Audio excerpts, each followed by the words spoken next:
Hello guys welcome back to easy యాత్ర. ఇప్పుడే మనం కాశీ వచ్చాము. దిగడం లేట్. ఇక్కడ ఆటో ఓనర్ స్పీడ్ మామూలుగా లేదుగా. మనల్ని అడగకుండా లగేజ్ తీసుకెళ్ళిపోతున్నారు.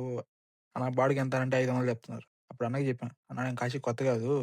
ఒరిజినల్ రేట్ చెప్పని చెప్పా. 300, 350 అని బేరాలాడుతున్నాడు. ఎన్ని కాదు గానీ 200 అయితే ఓకే అని చెప్పా. రెండు సేపు ఆలోచించాడు. సరే కదా అని 200కి ఓకే అని చెప్పాడు. మామూలుగా అయితే పగల టైం అయితే 150 రూపీస్ ఎక్కువ.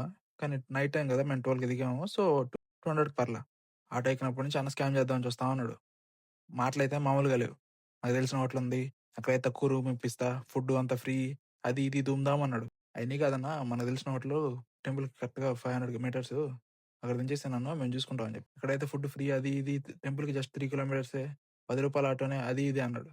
నాకేమీ వద్దన్నా. నేను ఆల్రెడీ హోటల్ బుక్ చేశాను. నన్ను అక్కడ దించేయి అని చెప్పా. ఆ హోటల్స్ అన్నీ మంచిది కాదు అన్నాడు.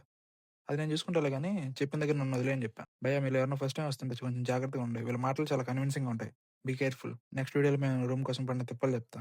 అన్నట్టు భయ్యా కాశీ రైల్వే స్టేషన్ ఏంది భయ్యా అంతుంది. ఈజీగా ఒక 500 మీటర్స్ లెంతే ఉంటది. అదేదో ఒక పెద్ద కోట ఉన్నట్టుంది.